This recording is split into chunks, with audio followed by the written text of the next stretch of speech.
kelompok 4 akan membahas tentang penggunaan asam klorida pekat dalam praktikum analisis kimia. Pada video kali ini, kami akan membahas tentang apa sih itu asam klorida, manfaat asam klorida, cara penggunaan asam klorida, dan kenapa asam klorida disebut berbahaya. Tonton sampai habis ya! Asam klorida pekat memiliki sifat gas tidak berwarna, berbau merangsang, menyerang hidung dan tenggorokan, serta sulit larut di dalam cairan. Larutan ini bersifat korosif dan dapat menyebabkan iritasi pada mata dan kulit. Sebagai asam kuat, asam ini atau asam klorida ini dapat menyionkan sepenuhnya. Ia dapat melepas ion hidrogen dan ion klorida. Asam klorida sering digunakan dalam analisis kimia untuk mencerna sampel-sampel analisis. Asam klorida pekat melarutkan banyak jenis logam, menghasilkan logam klorida dan gas hidrogen. Ia juga bereaksi dengan senyawa-senyawa dasar semacam kalsium karbonat dan tembaga oksida, menghasilkan klorida terlarut yang dapat dianalisis.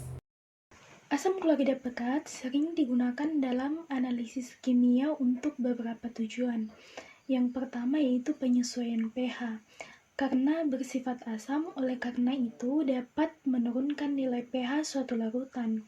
Kemudian yang kedua yaitu dapat digunakan sebagai pereaksi atau sebagai reagen dalam reaksi kimia tertentu, terutama dalam analisis kuantitatif. Misalnya, dalam analisis volumetri asam klorida pekat dapat digunakan sebagai titran atau untuk menciptakan analisis reaksi yang sesuai.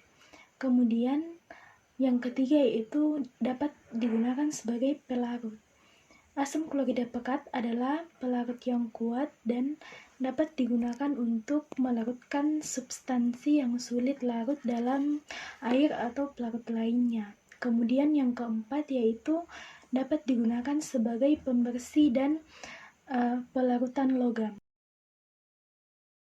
Larutan asam klorida dibuat dengan cara mengencerkan larutan asam klorida pekat.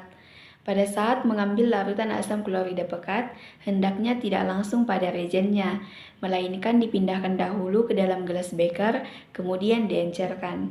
Penting untuk mengingat bahwa larutan asam klorida pekat merupakan zat kimia yang sangat korosif dan berbahaya. Penggunaannya harus dilakukan dengan hati-hati, menggunakan alat pelindung diri yang sesuai, dan di bawah pengawasan yang tepat sesuai dengan prosedur keamanan praktikum.